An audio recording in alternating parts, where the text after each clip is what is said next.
সহজ লেসনে তোমাদের সকলকে স্বাগত। আজকে আমরা দশম শ্রেণীর দ্বিতীয় পর্যায়ক্রমিক মূল্যায়ন 2024-25 সালের বাংলা বিষয়ের একটি প্রশ্নপত্রের সম্পূর্ণ উত্তর সহ আলোচনা করব। তো চলো এই ভিডিওতে আমরা ক্লাস 10 এর সেকেন্ড ইউনিট টেস্ট 2024 বেঙ্গলি সাবজেক্টের এই প্রশ্নপত্রের উত্তরগুলো দেখে নিই। এই সমস্ত প্রশ্নোত্তরের পিডিএফ ফাইল আমাদের সহজ লেসন অ্যাপের মধ্যে দেওয়া থাকবে, সেখান থেকে তোমরা ভিডিওর পাশে কিন্তু পিডিএফ গুলো পেয়ে যাবে। দেখো, 1 নম্বর থেকে সঠিক উত্তরটি বেছে নিতে বলা হচ্ছে এবং প্রতিটা প্রশ্নের মান 1 নম্বর করে 7টি প্রশ্নের উত্তর তোমাদের এখান থেকে লিখতে হবে। 1 নম্বর থেকে বলা হচ্ছে, সে হাত বাড়াইয়া বন্ধুর করমর্দন করিল। বন্ধুটি হলো তেওয়ারি, মহাপাত্র, রামদাস না ব্রাহ্মণ আর দালি। তো এখানে কোন বন্ধুর কথা বলা হয়েছে? বন্ধু হচ্ছে রামদাস, অপশন গয়েরটা। 2 নম্বর, দোকানদার হেসে ফেলে হরির কাণ্ড। হরিদার যে ছদ্মবেশ দেখে এই উক্তি, সেটা হচ্ছে কেরামিন সাহেব বাইজি, কাবুলিওয়ালা না কাপালিক। এখানে সঠিক উত্তর অপশন খয়েরটা হবে বাইজি। 3 নম্বর, বিদায় এবে দেহ বিধুমুখী। বিধু হলো প্রমিলা, ইন্দিরা, চন্দ্রনা, মন্দদরিত। এখানে বিধু বলতে চন্দ্রকে বোঝানো হয়েছে। 4 নম্বর দেখো, বজ্র শিখার মশাল জেলে আসছে। কে আসছে? দিগম্বর, ভয়ঙ্কর, প্রলয়ঙ্কর না শুভঙ্কর? তো উত্তর হবে, সঠিক উত্তর হচ্ছে অপশন খয়েরটা হবে ভয়ঙ্কর। 5 নম্বর, প্রত্যেক পদের অর্থ প্রাধান্য পায় নিত্য সমাসে, দ্বন্দ্ব সমাসে, তৎপুরুষ সমাসে না দিগ্গু সমাসে? তো প্রত্যেক পদের অর্থ প্রাধান্য পায় দ্বন্দ্ব সমাসে। 6 নম্বর, চীনে ছিলে জলস্থল আকাশের দুর্বোধ সংকেত। নিম্নরেখ পদটি কোন সমাসের উদাহরণ? কর্মধারায় দ্বন্দ্ব, দ্বিগুণা, তৎপুরুষ। তো জলস্থল এটা হচ্ছে দ্বন্দ্ব সমাসের উদাহরণ, ঠিক আছে, জল ও স্থল। নেক্সট প্রশ্ন 7 নম্বর, কথা অমৃতের ন্যায়। এখানে উপমেয় পদটি হলো ন্যায়, অমৃত, কথা না কোনোটি নয়? এখানে উপমেয় পদটি হচ্ছে কথা, অপশন গয়েরটা। 2 নম্বর থেকে কম বেশি 20টি শব্দের মধ্যে উত্তর লেখো, ঠিক আছে। প্রতিটা প্রশ্নের মান 1 নম্বর করে এবং 8টা প্রশ্নের উত্তর এখান থেকে লিখতে হবে। 1 নম্বর থেকে, কবি ধ্বংসকে ভয় করতে বারণ করেছেন কেন? উত্তর লিখবে, প্রলয়ের মধ্যে লুকিয়ে আছে নতুনের বীজ, ধ্বংসের মাঝেই নিহিত আছে নতুন সৃষ্টির হাতছানি। তাই বিনাশ বা ধ্বংসের আগমনে কবি দেশবাসীকে ভয় পেতে নিষেধ করেছেন। 2 নম্বর, আমি জামিন হতে পারি। কোন বিষয়ে বক্তা জামিন হতে পারেন? এখানে উত্তর হবে, নিমাইবাবু জিজ্ঞাসাবাদের জন্য গিরিশ মহাপাত্রকে আটক করলেও তার বেশভূষা ও আচরণ দেখে অপূর্বর ধারণা হয় সে সব্যসাচী নয়, তাই অপূর্ব উক্ত বিষয়ে জামিন হতে চায়। 3 নম্বর হচ্ছে, সিঞ্জিনী আকর্ষী রোষে। সিঞ্জিনী শব্দের অর্থ কি? সিঞ্জিনী শব্দের অর্থ হলো ধনুকের ছিলা। নেক্সট হচ্ছে 4 নম্বর, বড় চমৎকার আজকে এই সন্ধ্যার চেহারা। সন্ধ্যাটি কেমন ছিল? উত্তর হচ্ছে, সেই সন্ধ্যায় চাঁদের আলোর একটা স্নিগ্ধ ও শান্ত উজ্জ্বলতা চারিদিকে ফুটে উঠেছিল। ফুরফুর করে বাতাস বইছিল। জগদীশবাবুর বাগানের গাছের পাতাগুলো ঝিরঝির শব্দ করছিল। 5 নম্বর, শমী বৃক্ষ মূলে। কি ঘটেছিল শমী বৃক্ষ মূলে? উত্তর হচ্ছে, মহাভারতের বিরাট পর্বে অজ্ঞাতবাসে থাকাকালীন অর্জুন বিরাট রাজের গোধন উদ্ধারের জন্য শমী বৃক্ষের মূলে দাঁড়িয়ে যুদ্ধ সজ্জা করছিলেন। 6 নম্বর, সহার্থক বহুব্রীহি বলতে কি বোঝো? উদাহরণ দাও। তো সহার্থক পদের সঙ্গে বিশেষ্য পদের বহুব্রীহি সমাস হলে তাকে সহার্থক বহুব্রীহি সমাস বলে। উদাহরণ হচ্ছে, বান্ধবের সহিত বর্তমান সবান্ধব। 7 নম্বর, অ্যাক্সেস দ্বন্দ্ব কাকে বলে? উত্তর হচ্ছে, যে দ্বন্দ্ব সমাসে সমসমান পদগুলির মধ্যে একটিই অবশিষ্ট থাকে, অন্য পদগুলি লোপ পায় এবং ওই একমাত্র পদটির বহুবচনের রূপের সাহায্যে সমস্ত পদটি গঠন করা হয়, তাকে অ্যাক্সেস দ্বন্দ্ব সমাস বলে। উদাহরণ হচ্ছে, আমি, তুমি ও সে সমান সমান আমরা। 8 নম্বর, দ্বিগু ও সংখ্যাবাচক বহুব্রীহি সমাসের মধ্যে একটি পার্থক্য লেখো। উত্তর লিখবে, দ্বিগু সমাসে পরপদের অর্থ প্রধান হয়, অপরদিকে বহুব্রীহি সমাসে অন্য পদের অর্থ প্রাধান্য পায়। 3 নম্বর থেকে দেখো, কম বেশি 60 শব্দে উত্তর লেখো, যে কোনো একটি লিখতে হবে, ঠিক আছে। প্রশ্নের মান হচ্ছে 3 নম্বর করে, 3 দুগুণে 6 নম্বর দেওয়া আছে, অর্থাৎ এখানে 2টি প্রশ্ন লিখতে হবে, ঠিক আছে, যে কোনো 2টি হবে এখানে। ওকে, যে কোনো 2টি এখান থেকে তোমাদের প্রশ্নের উত্তর লিখতে হবে। দেখুন 3-1 প্রশ্ন, বাহ এ তো বেশ মজার ব্যাপার। কোন ঘটনাকে মজার ব্যাপার বলা হয়েছে? ঘটনাটি মজার কেন? ঠিক আছে। তো দেখো, উত্তর লিখবে, বহুরূপী গল্প অনুসারে জগদীশবাবুর বাড়িতে হিমালয় থেকে যে সন্ন্যাসী এসেছিলেন তিনি এতই উঁচু দরের যে কাউকে পদধূলি গ্রহণের অনুমতি পর্যন্ত দিতেন না। শেষ পর্যন্ত জগদীশবাবু তার কাঠের খড়মে সোনার বোল লাগিয়ে পায়ের সামনে ধরলে সন্ন্যাসী পা এগিয়ে দিয়েছিলেন। এভাবে একমাত্র জগদীশবাবু তার পায়ের ধুলি পেতে সক্ষম হয়েছিলেন। মুখ্য চরিত্র হরিদার মতে এই ঘটনাটি হচ্ছে একটি মজার ঘটনা। ওকে, কারণ সর্বস্ব ত্যাগী হিমালয়বাসী সন্ন্যাসীও সোনার আকর্ষণ অগ্রাহ্য করতে পারেননি। দেখো এর সঙ্গে অথবা দিয়ে বলা হচ্ছে বুড়ো মানুষের কথাটা শুনো। বুড়ো মানুষকে তার কোন কথা শুনতে বলা হয়েছে, যে কোনো একটি করতে হয় আগেটা, নয়তো এই প্রশ্নের উত্তরটা লিখতে হবে। দেখো এই প্রশ্নের উত্তর কিভাবে লিখবে, পথের দাবির উদ্ধৃতাংশে বুড়ো মানুষ বলতে দারোগা নিমাই বাবু নিজেকে বুঝিয়েছেন। ঠিক আছে, অর্থাৎ বুড়ো মানুষ বলতে এখানে নিমাই বাবুর কথাই বলা হয়েছে। ওকে, এরপর তার কোন কথা শুনতে বলা হয়েছে, উত্তর লিখবে গিরিশ মহাপাত্রের ছদ্মবেশে বিপ্লবী সব্যসাচী বর্মায় আসেন। সন্দেহভাজন পুলিশ তাকে জিজ্ঞাসাবাদের জন্য আটক করে। তল্লাশিতে তার ট্যাকে গাঁজার কলকে পাওয়া গেলেও তিনি গাঁজা খাওয়ার কথা অস্বীকার করেন। দারোগা নিমাইবাবু তার অভিজ্ঞতার জোরে মহাপাত্রের চেহারার গাঁজা খাওয়ার সুস্পষ্ট লক্ষণ প্রত্যক্ষ করেন। তাই ভগ্ন স্বাস্থ্যের পাত্রকে নিমাইবাবু গাঁজা না খাওয়ার পরামর্শ দেন। ওকে, অর্থাৎ নিমাইবাবু তাকে এই যে গিরিশ মহাপাত্রকে গাঁজা না খাওয়ার পরামর্শ দিয়েছিলেন। 2 নম্বর, ভেঙে আবার গড়তে জানে সে চিরসুন্দর, সে কে? ভেঙে আবার গড়ে তোলার বিষয়টি বুঝিয়ে দাও। উত্তর লিখবে কি না, নজরুলের প্রলয়োল্লাস কবিতার উদ্ধৃত অংশটিতে সে বলতে কবি অসীম শক্তির অধিকারী মহাদেব বা প্রাকৃতিক শক্তিকে বুঝিয়েছেন। ঠিক আছে, ভেঙে আবার গড়ে তোলার বিষয়টি কি সেটা লিখতে হবে। তো ধ্বংসের মধ্যে সৃষ্টির বীজ নিহত, এই চিরন্তন সত্যই জগতে প্রতিষ্ঠিত। কবি তার প্রলয়োল্লাস কবিতায় ধ্বংসের জয়গান করেছেন। আপাত দৃষ্টিতে তাতে বিরোধ থাকলেও এটাই সত্য। পরাধীন ভারতে পরাধীনতার শৃঙ্খল মোচনের জন্য কবি মহাদেবকে আহ্বান জানিয়েছেন। সেই চিরসুন্দর অশুভ শক্তির বিনাশ ঘটিয়ে শুভ শক্তির সূচনা করবেন।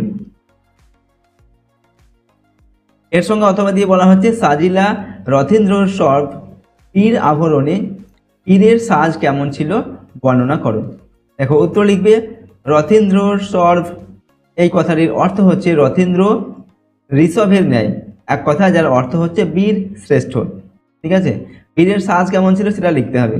তো বীরের সাজ কেমন ছিল না, ইন্দ্রজিতের যুদ্ধসজ্জার প্রস্তুতিকে কবি তুলনা করেছেন দেব সেনাপতি কার্তিকের তারকাসুর বধকালের কিংবা বৃহন্নলা রূপী অর্জুনের গোধন উদ্ধারের জন্য কৌরবদের বিরুদ্ধে প্রস্তুতির সঙ্গে।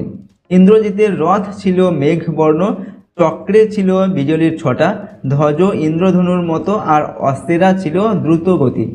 সেই রথের উড়ে চলা যেন মৈনাক পর্বতের মতো। ইন্দ্রজিতের ধনকের টঙ্কারে সারা পৃথিবী কেঁপে উঠেছিল। এরপর 4 নম্বর দাগে কম বেশি 150টি শব্দে একটি প্রশ্নের উত্তর লেখো। প্রশ্নের মান 5 নম্বর। তার একের প্রশ্ন, পথের দাবি উপন্যাস থেকে গৃহীত পাঠ্য অংশে অপূর্ব রেলযাত্রার যে বিবরণ দেওয়া হয়েছে তা নিজের ভাষায় লেখো। দেখো আমরা উত্তর লিখছি, শরৎচন্দ্রের পথের দাবির অন্যতম চরিত্র অপূর্ব বড় সাহেবের নির্দেশে অফিসের কাজে রেঙ্গুনে ভালো না লাগার কারণে এক বিকেলে আরদালি ও হিন্দুস্তানি ব্রাহ্মণ পেয়াদা নিয়ে ভামুগামী ট্রেনে চড়ে বসে। তাকে স্টেশনে ছাড়তে আসে তার সহকর্মী রামদাস। গাড়ি ছাড়ার 5 মিনিট আগে হঠাৎ সেখানে উদয় হয় পুলিশ স্টেশনে দেখা গিরিশ মহাপাত্রের সঙ্গে আলাপচারিতা শেষ না হতে হতেই অপূর্ব ট্রেন ছেড়ে দেয়। প্রথম শ্রেণীর যাত্রী বলে তার কামরায় কেউ ছিল না। অপূর্ব সান্ধানিক সম্পন্ন করে স্পর্শ দোষহীন খাবার খেয়ে শোবার উদ্যোগ নেয়। সে ব্যাঘাতহীন ঘুমের কথা ভাবলে কয়েকটা স্টেশনের পরই তার ঘুমে ব্যাঘাত ঘটে। সারা রাত্রিতে অন্তত 3 বার পুলিশের লোক এসে তার নাম ঠিকানা লিখে নিয়ে যায়। অবশেষে অপূর্ব বিরক্ত হয়ে প্রতিবাদ করায় বর্মার সাব ইন্সপেক্টর রূঢ়ভাবে বলেন, যেহেতু সে ইউরোপীয় নয় তাই তারা ইচ্ছে করলে তাকে ট্রেন থেকে টেনে নামিয়ে দিতে পারে। প্রথম শ্রেণীর যাত্রীর পরিচয় দিয়ে নিজের অধিকার রক্ষার কথা বললেও কোনো লাভ হয়নি। পরাধীন দেশের মানুষের দুর্দশা ও লাঞ্ছনার ছবি এভাবেই অপূর্ব ট্রেন যাত্রার ঘটনা থেকে সুস্পষ্ট হয়ে ওঠে। 2 নম্বরে দেখো, ঘুচাবো ও অপবাদ বোধি রিপুকুলে। ও অপবাদ বলতে বক্তা কোন অপবাদের কথা বলেছেন, সেই অপবাদ ঘোচাতে বক্তা কি করেছিলেন। উত্তরটা লিখবে, মাইকেল মধুসূদনের অভিষেক কবিতা থেকে গৃহীত উদ্ধৃতিটির বক্তা রক্ষকুলের শ্রেষ্ঠ যোদ্ধা ইন্দ্রজিৎ। তিনি প্রমোদ কাননে বিলাস প্যাশনে মগ্ন অবস্থায় প্রভাষারূপী লক্ষ্মীর কাছে বীরবাহুর মৃত্যু সংবাদ এবং পিতা রাবণের যুদ্ধযাত্রার প্রস্তুতির কথা শোনেন। লঙ্কার এমন ঘোর দুর্দিনে নিজের ভূমিকায় ক্ষুব্ধ ও অসন্তুষ্ট ইন্দ্রজিৎ আত্মধিক্কার দেন। সেই সঙ্গে যুদ্ধে শত্রুকুলের আমূল বিনাশ ঘটিয়ে সমস্ত অপবাদ মুছে ফেলার সংকল্প করেন। ইন্দ্রজিতের নির্দেশে দ্রুত গগনচারী রথ এসে উপস্থিত হয়। তিনি রণসাজে সজ্জিত হন। তার যোদ্ধা রূপ শুধু দেব সেনাপতি কার্তিক এবং বৃহন্নলারূপী অর্জুনের সঙ্গে তুলনীয়। তার ধনুকের ছিলার টঙ্কারে সমগ্র জলধি সহ লঙ্কা কেঁপে ওঠে। ইন্দ্রজিৎকে দেখে সমস্ত রাক্ষস সৈন্যদল সাহস ও অহংকারে রণহুঙ্কার দিয়ে ওঠে। ইন্দ্রজিৎ দ্বিতীয়বার রাঘবকে বধ করার জন্য রাবণের কাছে অনুমতি চান। পিতা রাবণ প্রথমে ইষ্টদেবের পূজা সাঙ্গ করে পরদিন সকালে তাকে যুদ্ধযাত্রার পরামর্শ দেন এবং যথা নিয়মে ইন্দ্রজিৎকে সেনাপতি পদে বরণ করে নেন। ওকে, পরের প্রশ্ন দেখো 5 নম্বর দাগে কম বেশি 125 শব্দে একটি প্রশ্নের উত্তর লেখো। প্রশ্নের মান 4 নম্বর। 5-এর 1-এর প্রশ্ন, আছে শুধু প্রতিহিংসা, মন্তব্যটি কার? কি কারণে সে প্রতিহিংসা পরায়ণ হয়েছে? উত্তর লিখবে দেখো, শচীন্দ্রনাথ সেনগুপ্তের সিরাজদৌল্লা নাট্যাংশে ঘসেটি বেগম এই কথাগুলি নবাব সিরাজদৌল্লার উদ্দেশ্যে বলেছেন। ঠিক আছে, তার এই প্রতিহিংসা পরায়ণ হওয়ার কারণটা কি ছিল? উত্তর লিখবে, আলীবর্দীর নিজের কোনো পুত্র না থাকায় তৃতীয় মেয়ের পুত্র সিরাজদৌল্লাকে নিজের উত্তরাধিকারী মনোনীত করেছিলেন। সেই মতো আলীবর্দীর মৃত্যুর পর সিরাজ বাংলার মসনদে বসেন। কিন্তু এই ঘটনায় সর্বাপেক্ষা বিরূপ হয়েছিলেন ঘসেটি বেগম। তিনি আর এক বোনের পুত্র পূর্ণিয়ার শাসনকর্তা শওকত জঙ্গকে বাংলার মসনদে বসাতে চেয়েছিলেন। এজন্য তিনি সিরাজের বিরুদ্ধে ষড়যন্ত্র শুরু করেন। ফলে সিরাজ ঘসেটিকে নিজ প্রাসাদে বন্দী করেন।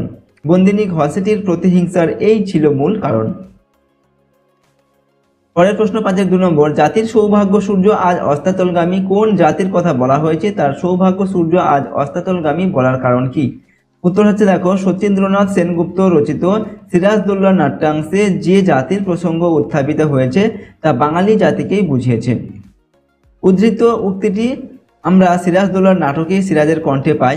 ব্রিটিশ ইস্ট ইন্ডিয়া কোম্পানি ভারতে বাণিজ্য করতে এসে ভারতবাসীদের দুর্বলতার সুযোগ নিয়ে এদেশের রাজনীতি ও অর্থনীতিতে হস্তক্ষেপ করতে শুরু করেন এবং পলাশির যুদ্ধে সিরাজকে পরাস্ত করে তারা বণিকের মানদণ্ডকে রাজদণ্ডে পরিণত করেন। এই পরাজয়ের পিছনে কোম্পানির শক্তির চেয়ে নবাবের সভাসদদের সম্মিলিত অশুভ শক্তির অবদান ছিল বেশি। নবাব তা ভালোভাবেই অনুধাবন করেছিলেন। তাই মির্জাফর, জগৎ শেঠ, রাজবল্লভ, রায়দুর্লভ প্রমুখের চক্রান্তের কাছে নবাবকে অসহায় লেগেছে। সব জেনে শুনেও নবাব তাদের শাস্তি দিতে পারেনি। নবাব জানতেন যে এককভাবে নয়, সম্মিলিতভাবে কোম্পানির শক্তিকে পরাস্ত করতে হবে। বাংলার মানমর্যাদা স্বাধীনতা রক্ষার্থে নবাব হিন্দু মুসলমান সহ বাংলার সমস্ত মানুষের কাছে আহ্বান জানিয়েছিলেন। নবাব জানতেন পলাশির যুদ্ধে পরাজয় মানে বাংলার স্বাধীনতার অবসান। তাই স্বাধীন বঙ্গভূমির এমন ঘোরতর দুর্দিনে তার সভাসদ ও সমগ্র বঙ্গবাসীর কাছে বাঙালির সৌভাগ্য সূর্যের অস্তাচল রোধ করতে তিনি কাতর আবেদন জানিয়েছিলেন। 6 নম্বর দাগে কম বেশি 150টি শব্দে একটি প্রশ্নের উত্তর দাও। প্রশ্নের মান দেখো, 5 নম্বর দেওয়া আছে। 6-এর 1-এর প্রশ্ন, তোর আসল লজ্জা জলে, তোর আসল গর্বও জলে। কোনির প্রতি এই উক্তির মধ্য দিয়ে বক্তা কি বোঝাতে চেয়েছেন স্পষ্ট করো। দেখো, উত্তর লিখবে, ক্ষিতীশ ও কণিকে প্রশিক্ষক ও সাঁতারু হিসাবে প্রতিষ্ঠা পেতে নানান প্রতিবন্ধকতা ও তিক্ত অভিজ্ঞতার মধ্য দিয়ে যেতে হয়েছে। ধীরেন ঘোষ, বধূ চাটুর্যে, অমিয়া হরিচরণরা কখনো কণিকে ক্লাবে ভর্তি না করে, কখনো সাঁতারের পুলে তাকে ডিসকোয়ালিফাই করে, কখনো বা প্রথম হওয়া সত্ত্বেও জোর করে তাকে দ্বিতীয় বলে ঘোষণা করে বিপর্যস্ত করে দিতে চেয়েছে।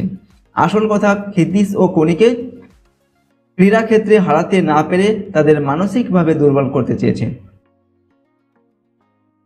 এমনকি ক্ষিতীশের স্ত্রী লীলাবতীর দোকানে অমিয়া ব্লাউজ করতে এসে কণিকে ঝি বলে সম্বোধন করে তার মনোবল ভাঙতে চেয়েছে। অমিয়ার কথায় ক্ষুব্ধ কণি ক্ষিতীশের কাছে তার লজ্জা অপমানের কাহিনী শোনালেন। তিনি কণির উদ্দেশ্যে উপরোক্ত মন্তব্যটি করেন।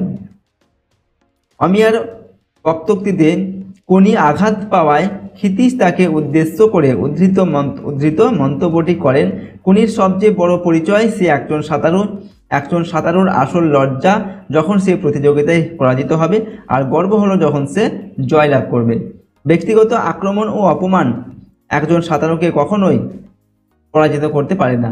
ক্ষিতীশ একথাই বলতে চেয়েছেন। ওকে, পরের প্রশ্ন দেখো 6-2 নম্বর, কোনিকে সাঁতারু করে তোলার জন্য ক্ষিতীশের আত্মত্যাগ ও পরিশ্রমের পরিচয় দাও। উত্তর লিখবে, নিষ্ঠাবান সাঁতারু প্রশিক্ষক ক্ষিতীশ সিংহ কোনির ভিতরে লুকিয়ে থাকা চ্যাম্পিয়ন হওয়ার লক্ষণগুলিকে চিনতে পেরেছিলেন, তাই তাকে চ্যাম্পিয়ন বানানোর লক্ষ্যে তিনি তার জন্য কঠোর অনুশীলনের ব্যবস্থা করেছিলেন। প্রশিক্ষণ শুরু হওয়ার 2 সপ্তাহের মধ্যেই ক্ষিতীশ কোনিকে সাঁতারের বিভিন্ন অনুশীলন কৌশল শিখিয়ে দিয়েছিলেন, কিন্তু প্রতিদিন সকাল 6:30 থেকে 8:30 2 ঘন্টা প্র্যাকটিস চালিয়েও কোনি সেসব কৌশল আয়ত্ত করে উঠতে পারেনি। তখন ক্ষিতীশ তাকে একটা কস্টিউম আর প্রতিদিন 2টো ডিম, 2টো কলা আর 2টো টোস্টের বিনিময়ে বাড়তি আরও 1 ঘন্টা করে প্র্যাকটিসের জন্য রাজি করান। এইভাবে ক্ষুধার্ত মানুষকে লোভ দেখিয়ে পরিশ্রম করানোটা অমানবিক জেনেও কোনির স্বার্থেই তিনি কাজ করেন। অনুশীলন চলাকালীন কোনি ক্লান্ত হয়ে জল ছেড়ে উঠে আসতে চাইলে ক্ষিতীশ বাঁশের লগা নিয়ে তার দিকে তেড়ে গিয়ে তার মাথা ভেঙে দেওয়ার ভয় দেখাতেন। আবার এরই পাশাপাশি কোনির স্বাস্থ্যের যত্নও নিতেন তিনি, সে যাতে প্রয়োজনীয় পুষ্টিকর খাবার দাবার খেতে পারে সেজন্য নিজের বাড়িতে কোনির খাওয়ার ব্যবস্থা করেন তিনি। শীতকালেও তিনি কোনির প্র্যাকটিস জারি রাখেন। মহারাষ্ট্রের রমা যোশী 72 মিনিটে 100 মিটার ফ্রি স্টাইল শেষ করলে ক্ষিতীশ কোনির চোখের সামনে 70 লিখে রেখে তাকে প্রতিনিয়ত উজ্জীবিত করেন। এভাবেই ক্ষিতীশের কঠোর প্রশিক্ষণে দক্ষ সাঁতারু হয়ে ওঠে কোনি। ওকে, এভাবেই আমরা প্রশ্নের উত্তরটিকে লিখলাম। এবার দেখো 7 নম্বর থেকে কম বেশি 150টি শব্দে একটি প্রশ্নের উত্তর দাও। প্রশ্নের মান হচ্ছে 5 নম্বর। 7-এর 1-এর প্রশ্ন, মানুষের সচেতনতার অভাবে শহর আজ প্লাস্টিকে ভরে উঠেছে, বিষয়টিকে অবলম্বন করে একটি প্রতিবেদন রচনা করো। 7-এর 2 নম্বর হচ্ছে জলের অপচয় রোধে সচেতনতা শিবির, এই বিষয়ে একটি প্রতিবেদন রচনা করো। তো এখানে দুটি টপিক দেওয়া আছে বা দুটি বিষয় দেওয়া রয়েছে, যে কোনো একটি বিষয়ে প্রতিবেদন রচনা করতে হবে। প্রশ্নের মান 5 নম্বর। ঠিক আছে। ওকে, প্রশ্নের উত্তরটি তোমরা দেখে নেবে। বাকি সমস্ত প্রশ্নের উত্তরগুলো কিন্তু আমরা এখানে করে দিলাম। ঠিক আছে, প্রশ্ন উত্তরগুলো অবশ্যই তোমরা কিন্তু খুব ভালোভাবে মুখস্থ করবে এবং প্র্যাকটিস করবে। আর যদি আমাদের চ্যানেলে তোমরা নতুন হয়ে থাকো অবশ্যই চ্যানেলটিকে সাবস্ক্রাইব করে রাখবে এবং পাশের বেল আইকনে প্রেস করে অল অপশানটিকে সিলেক্ট করবে। ভিডিওটিতে অবশ্যই একটি লাইক করবে, ভিডিওটি বন্ধু বান্ধবীর সঙ্গে শেয়ার করবে, কমেন্ট বক্সে তোমাদের মতামত অবশ্যই লিখবে। আর এই সমস্ত প্রশ্নোত্তরের পিডিএফ ফাইলগুলো আমাদের সহজ লেসন অ্যাপের মধ্যে দেওয়া থাকবে, সেখান থেকে তোমরা পিডিএফগুলো নিতে পারো। আজকের এই ভিডিওটিকে আমরা এখানে শেষ করছি। সম্পূর্ণ ভিডিওটি দেখার জন্য অসংখ্য ধন্যবাদ।